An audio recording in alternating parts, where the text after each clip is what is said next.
Assalamualaikum warahmatullahi wabarakatuh. Kami dari kelompok 6 akan mempresentasikan materi tentang the punctuated equilibrium model. Yang pertama, saya akan memperkenalkan anggota kelompok kami terlebih dahulu.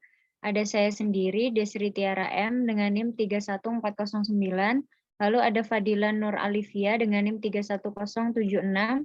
Ada M Jaka Prasetya Adi dengan NIM 30939. Lalu ada Nisa Nur Atika dengan NIM 31496. Lalu ada Destia Lovita Ananda dengan NIM 31183. Dan yang terakhir ada Stefan Wijaya Manurung dengan NIM 30938. Next. Yang pertama, pengertian the punctuated equilibrium model. Model ini pertama kali dikembangkan oleh Connie J.G. Gersik. Berbeda dengan model five stage, model punctuated equilibrium menyatakan bahwa perkembangan kelompok tidak terjadi secara berurutan atau sekuensial, melainkan berkembang melalui pola keseimbangan yang tersela atau punctuated equilibrium. Menurut model ini, terbentuknya suatu kelompok bertujuan untuk menyelesaikan tugas yang dibatasi oleh waktu. Selanjutnya akan dilanjutkan oleh teman saya. Periode waktu tersebut dibagi menjadi dua fase, yaitu fase 1 dan fase 2. Dalam model ini tidak menggunakan tahap, namun fase dengan tujuan untuk mendirikan periode waktu tertentu.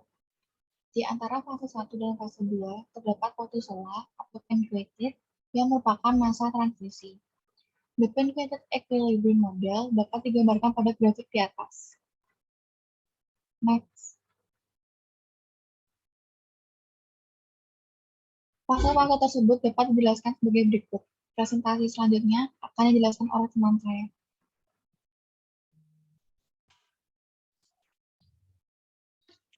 Selanjutnya di sini ada fase stage 1.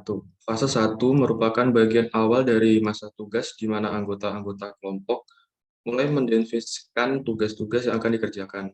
Kemudian dilanjutkan dengan menetapkan misi kelompok, di mana misi ini cenderung tetap, sampai dengan fase 2 dari siklus hidup kelompok tersebut.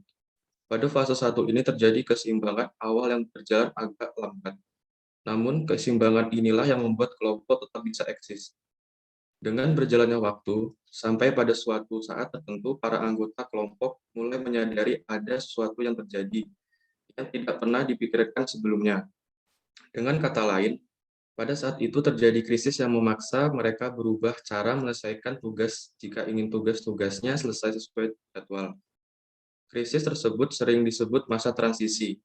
Punctuated krisis tersebut bisa terjadi hanya sesaat, hitungan jam, misalnya, atau bisa juga lebih lama lagi. Selanjutnya akan dilanjut oleh teman saya.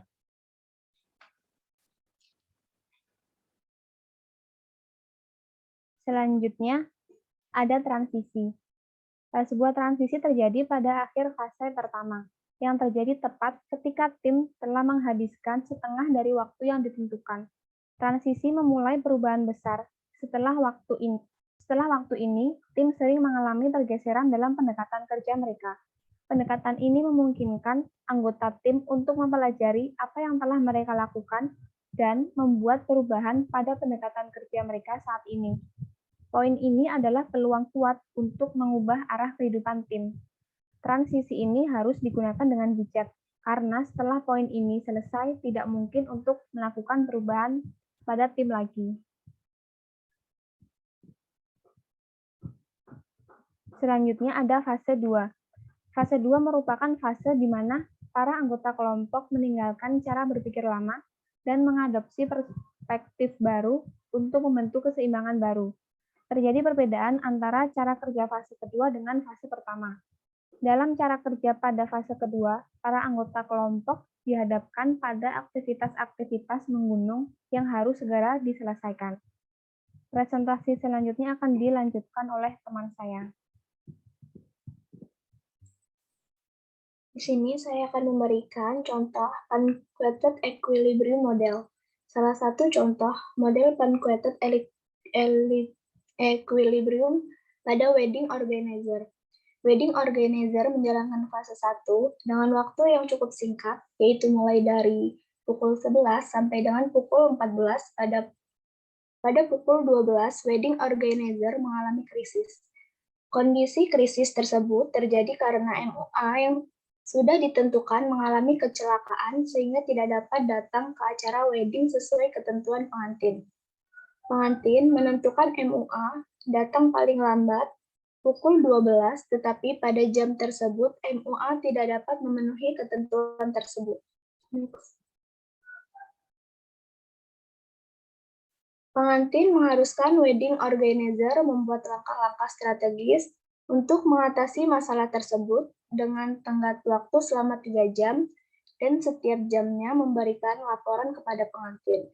Kondisi tersebut memaksa seluruh anggota tim beserta ketua wedding organizer bekerja keras untuk keluar dari krisis dengan cara-cara dan strategi yang baru. Jika tidak, wedding organizer terancam diberikan punishment berupa denda atau ganti rugi. Selanjutnya akan dijelaskan oleh teman saya. Dengan kerja keras seluruh tim yang dikomando oleh ketua, wedding organizer mampu keluar dari krisis dan menyelesaikan masalah MUA dengan cara mencari partner MUA lain sebelum deadline yang ditetapkan oleh pengantin. Pada akhirnya, wedding organizer mampu mengatasi masalah tersebut sebelum batas waktu atau deadline yang oleh pengantin. Sekian dari kelompok kami. Terima kasih atas perhatiannya. Maaf bila ada salah-salah kata yang disampaikan oleh kami.